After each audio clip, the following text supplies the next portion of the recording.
Hello, everyone, and welcome to FaceTurn with Candace, Cordelia, a Pro Wrestling Illustrated production.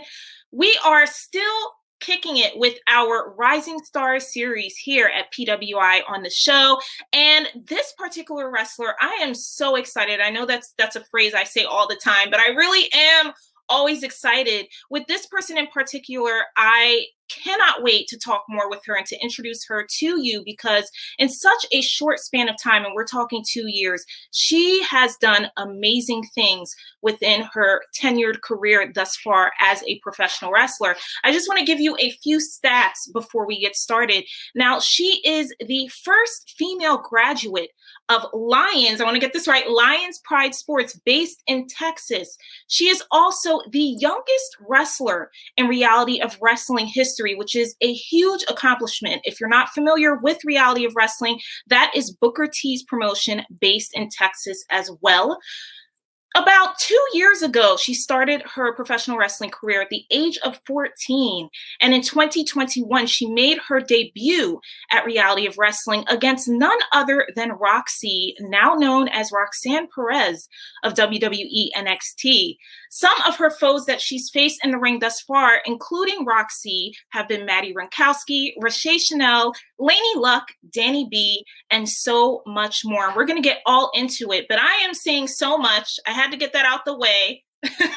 But welcome to the show here at FaceTurn, Mia Friday. Mia, what's up? How are you? I'm good. Thank you so much for having me. I don't know what I'm going to do after you hyped me up.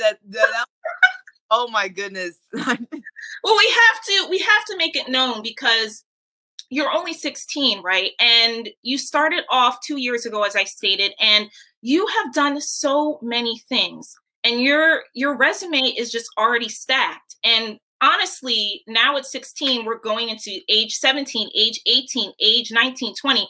Who knows what's going to happen next for you, but it's very exciting. So thank you for being a guest here. You know, I'm going to say I interviewed you first, or was one of the first to interview you, because I know you're going to blow up. I really do know you're going to blow up. So thank you once again. You know, the first question that I have to ask for you, it's very simple, but what was your earliest memory, of wrestling in general as a fan watching it? My earliest memory, I had to be maybe 7 or 8. It was in 2013, and I was born in 2005. But it was the first time that I kind of fell in love with wrestling. It was John Cena versus Ryback. It was the 3 Stages of Hell match. I think it was at Payback. Okay. And that was just the first time that I wanted to tune in every single week. Cause I'd always been around it growing up because my dad watches it. But the more that was kind of the turning point where I'm like, I need to watch this every single week because I love John Cena and I hate Ryback and I can't see him. And just from there on, I just kept on watching every single week, just getting more and more hooked into it. And now we're here. Oh my goodness. Well, that's not a bad start. That's not a bad match to start off with, John Cena versus Ryback. So it sounds like you were definitely a WWE person, straight from the bat. And you stated that your dad watched wrestling. Now, was he the one to encourage you to forge a career in the sport, or was he one that kind of said, oh, maybe you don't want to pursue this? It seems like it's a bit brutal at such a young age. My dad was really supportive of whatever I wanted to do because before wrestling, I went through a number of different things. I didn't really knew what I wanted to be before wrestling. I wanted to be a chef or a fashion designer. So I just kept bouncing throughout all these things. So he was supportive with me throughout whatever. But whenever I said I wanted to be a wrestler, he was definitely okay with that because he wanted to be a wrestler too. And he wanted when he grew up. So it just, he's always been really supportive of it. He wasn't necessarily being all oh, you should be a wrestler, but he also wasn't don't be a wrestler. He would just do what you love. Wonderful. So talk to us about how things got started at Lion Sports. You're getting into your training. How did that relationship get fulfilled from the start for you to actually start that process? I mean, just when I was 13, my mom just told me one day, she was like, hey, there's a wrestling school 10 minutes away from where we live. I'm like, no way, absolutely no way that exists. So we went and go checked it out. I'm like, yo, I can be a wrestler right now where I'm at right now. I can come here after school every day. And so I I didn't really think about like how young I was or how I would be like the only girl to join. I'm just like, there's a wrestling school 10 minutes away from me. I gotta join. I gotta go chase this dream that I have. So that's just how it started. That's really amazing. And so when you're getting into the facility and you're getting started, you stated it sounds like it didn't matter if you were the only girl there, but how are you received by your peers in terms of the training and really getting into all of the aspects of that? Because the training part is not easy. You know, a lot of wrestlers, if not most wrestlers, say it's really grueling. Yes, it was hard at first. I mean, I didn't really think about what it would be like being the youngest and being the only girl until like I actually got there. But there's just being the first to like do that there. There's these kind of there's tools that you don't really have, and there's things you have to like learn on your own and figure out on your own, and just I learned at like such a different rate than everybody else there, and it kind of threw me off a little bit because like obviously like me being 13 and like a little girl, I wasn't going to like learn everything perfectly like everybody else was, and it just threw me off. I'm like, why am I not good at it? This and that, and there are just a lot of things that I was treated really well there, but just mentally, it was really hard to just try and I just wanted to fit in, you know. And it just took a while for me to just work my way up, get stronger, and just get to the level that like all of my peers are at there. Certainly. So were you shocked, you know, in the year 2020, and this is during the height of the pandemic. So during that year, were you shocked at all to be presented with the opportunity so fast in your career to have your first match? I mean, to be honest, actually, I wasn't shocked because um I had gone through a lot of like frustrations for months and months because I'd always seen like guys who joined after me already like debuting before me. And I'm like, shoot, like I'm just not good. I always felt like I wasn't good enough, you know? So just I kept on working and working. And so when that moment finally came, it wasn't really much of a shock, but it was just more of like finally, like I feel like I've overcame so much to get to this moment, and just seeing people just Zoom right in front of me kind of thing. Like it was kind of just like a big payoff for me to finally make my debut. Wow. So after that first match, how are you feeling?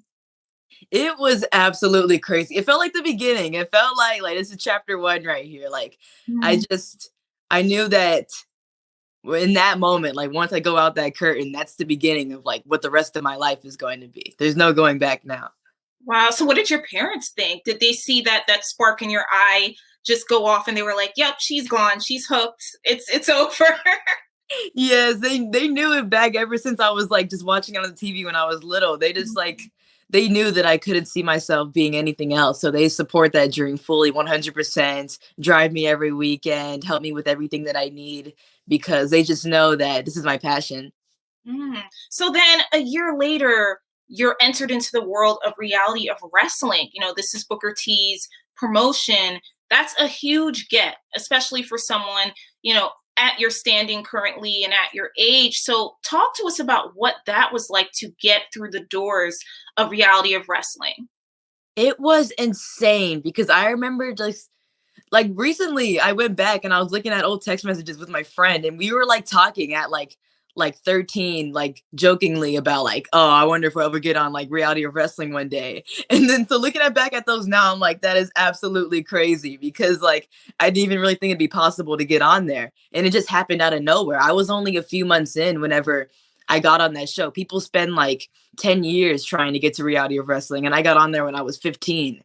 So I just felt really grateful, especially to work someone like of that, like just of that prestige. It just meant so much to me to get that opportunity. It just felt like maybe I am meant to do this. Like, even though it's not easy for me to learn stuff, it takes me a while, but Mhm. it always pays off in the end because I was able to get that moment. Mm. And as for Booker T himself and his wife Charmel, now, have they presented you with any advice, or what is it like working with them specifically, if you have it all? Yes, working with them is amazing because just you can't get that knowledge from anywhere else. Like you can get like different critiques from people and just this and that, but nothing really compares to just like people who have been there and done that. And they've just kind of like taken me under their wing. Like I feel like I always thought that like I had to like work for their approval or something, but like no, they just like love me and they just like treat me kind of like a sister or like a daughter, and it feels great to just have that those mentors that I can go to. That sounds so lovely. That's really nice. And then, your debut at Reality of Wrestling, you're up against Roxy, who we know as Roxanne Perez from WWE NXT. And that's another huge get. So talk to us, please, about that experience, what it was like being in the ring with her. That was just another like crazy thing to add on to the fact that I was even there because I remember whenever I like probably within like the first week that I started training, I'm like, okay, let me see who's killing it in Texas. Let me see who I want to be like. So I go on Instagram and I find out about Roxy. I'm like, yo, she started at 13. I started at 13. Mhm. She's out here just like owning it. She's killing it.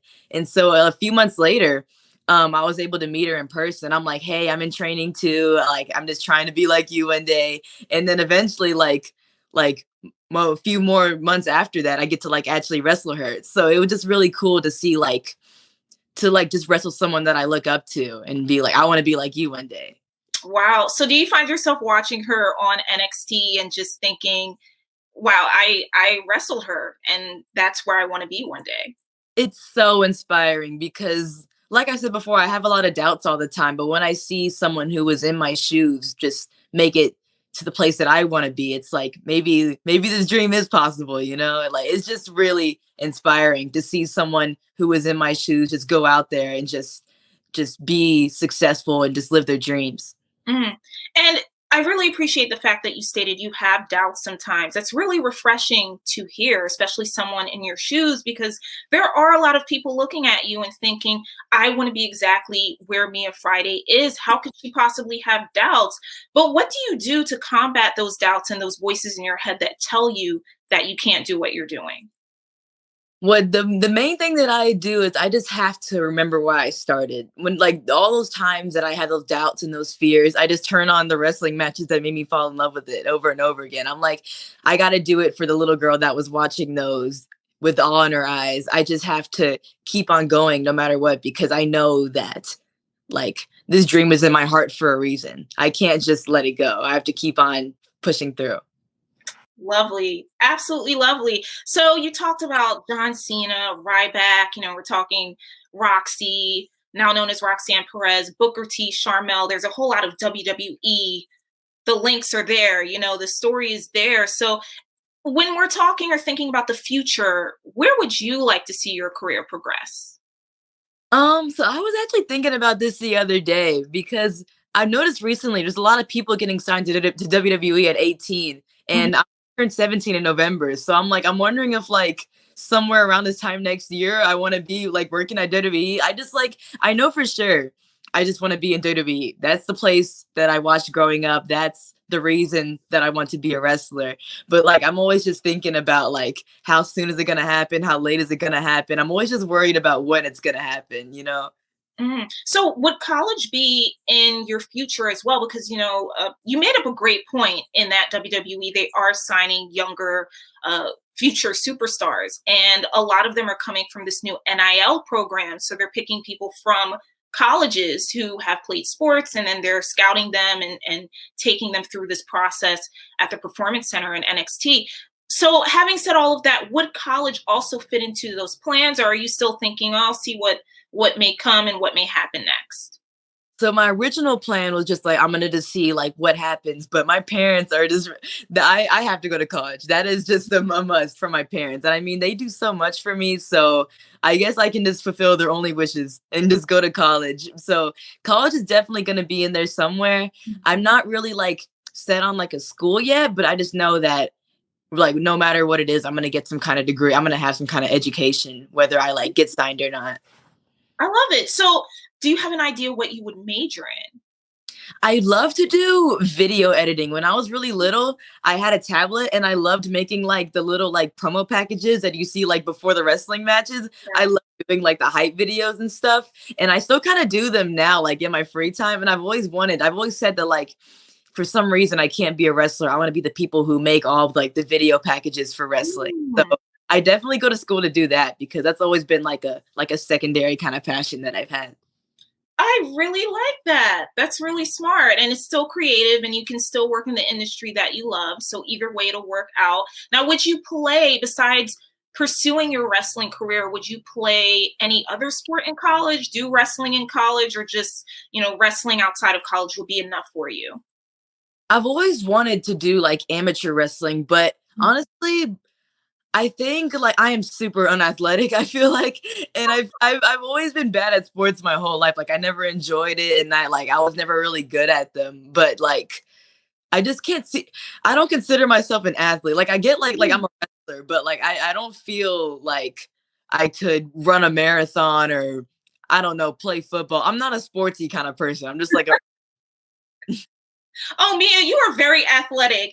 Running, just being able to run the ropes, I think you're an athlete, but that's my opinion. I think I think you have that ground covered, whether you believe it or not.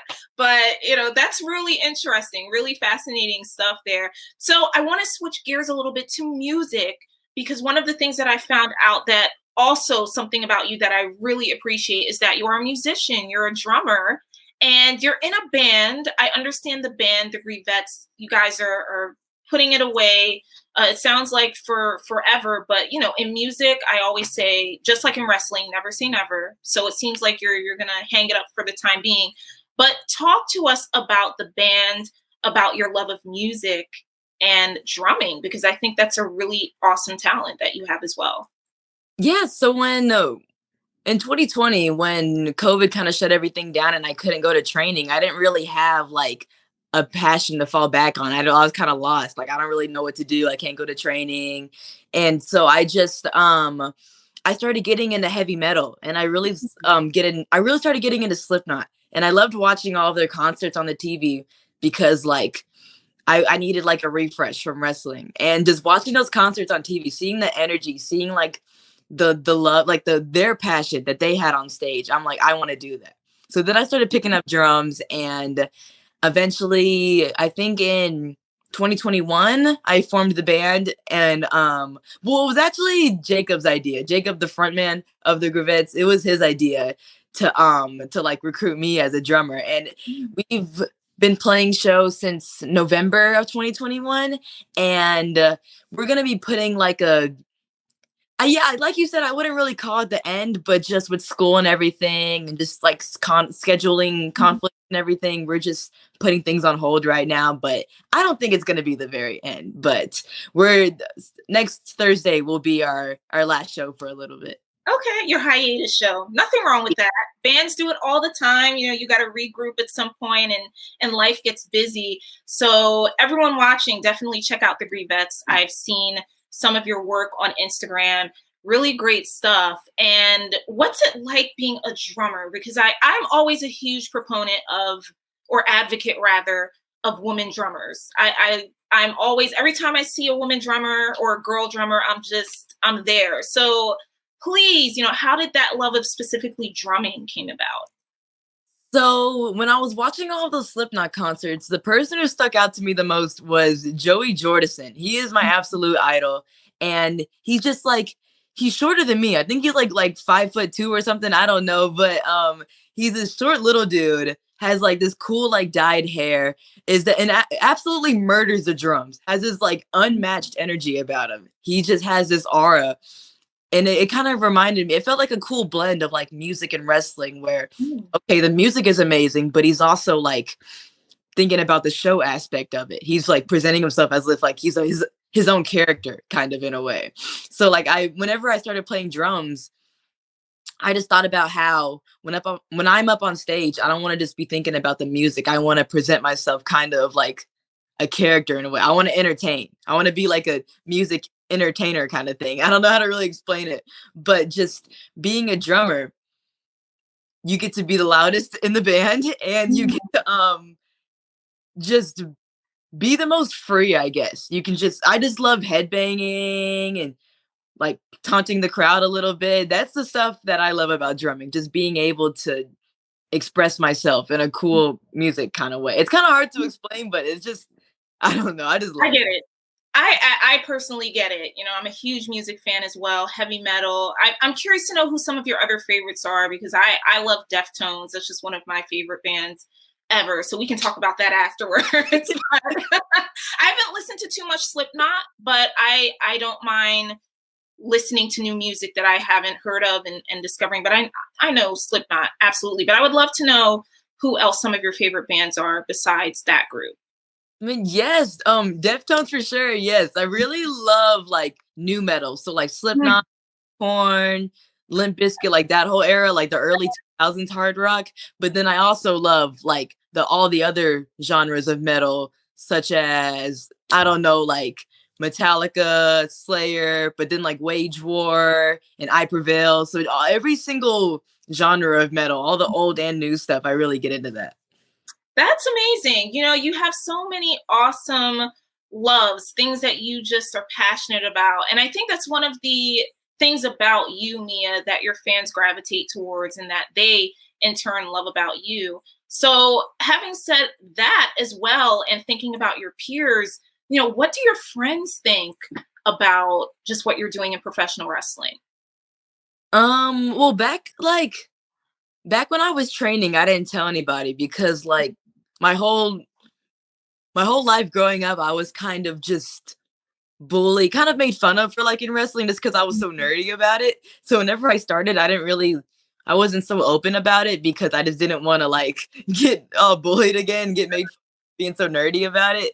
But now that like I'm actually a professional wrestler and out traveling and everything, it's kind of hard to keep the secret in. So when people find out, they're actually really chill about it. They're like, "Yo, Hmm. that's sick," and it's so weird, like just seeing people just not I just ridicule me for for being a nerdy wrestling person. But like I guess it's just different now since I'm an actual wrestler. But all my friends are really supportive of it. They think it's really cool. That's really cool. And that is something that I've heard many times over in terms of wrestling fans and their childhoods growing up and being a fan of this sport and this art form and feeling ostracized for liking it. But I just from observation and seeing how the world works, when you get older and your passion is just still there and you're in it, people they learn to respect it. They learn to respect it. And I don't think becoming a wrestler and living your dreams hurts either. I think that also shines as inspiration for others. So, you know, kudos to you, Mia, definitely. So, another question I have for you is who are your favorite wrestlers now, or some of them? I'm sure you have a long list, but this extends both to the independent scene and, you know, the scene of WWE, AEW, MLW, etc. I really love Roxanne. She's my everything. I love her so much. Roxanne and obviously Sasha and Bailey. Sasha is the reason that I wanted to be a wrestler. John Cena was kind of the person who got me into wrestling, but Sasha is like the person that I looked at and thought like, oh, I can do this too. I kind of saw herself in me. Sasha, Bailey, Charlotte, Becky, Candace LeRae. Candace LeRae is also a very huge influence for me. And I mean, those are pretty much the basics. Like you said, I do have like a very long list, but those are just kind of like the essentials for just my favorites in wrestling. Very nice. That's not a bad list at all. Definitely. So when we're talking about the indie scene and your peers in the indie scene, who are some of those people that you really like? And they could be also, I'm sure, people that you've spent time in the ring with or alongside. Yes, when I got to work Laney Luck, I feel like I feel like I could have done a better job in that match, but I was so nervous that I was just in the ring with Laney Luck that he just, I was freaking out because Laney Luck is also one of those people where like whenever I first joined, I'm like, okay, who do I need to keep on my radar? So I've always looked up to Laney Luck from the start from when I started training. And so getting to like actually share the ring with her, it was insane because she is absolutely killing it. And I just study everything that she posts. I want to do all the drills that she posts on her Instagram. And I really look up to her. And also, oh, Kylie Ray. Kylie Ray was someone that I really loved from the beginning because she was just like, she kind of like had the character that I wanted to be whenever I debuted. So I kind of looked to her for a lot of inspiration for who I wanted to be. And I mean, like I said, like just all these other women in Texas that are killing it in the independent scene. I look up to all of them in different kinds of ways. But really everybody is just killing it. I respect all of them. That's really great. That's rad to hear. And the Texas scene is booming right now. It's been booming for quite some time, but it continues to surge and rise, particularly thanks to promotions like Reality of Wrestling and so forth and so on. But I have to give a shout out, and I'm sorry I did not state this during my introduction, but this is also another huge accomplishment. You are the current WAW Lone Star Ladies Champion. So congratulations. And you'll be defending that title this September against Gypsy Mac. So please explain to us, about WAW and what it's like representing them as their Lone Star Ladies Champion at the moment. Yes, I just won. I won the championship, I think maybe like a week ago or 2 weeks ago, and they are a really fun promotion. They're based out of Waco, and the fun thing about them is that half of it is always wrestling, and the other half is like a really popular rap artist. It's like a concert slash wrestling, and the wrestling is always crazy. They always get like some really top stars, and it's always like some really good matches. And then they'll always get like, I think last time we had Charlie Boy, and then it was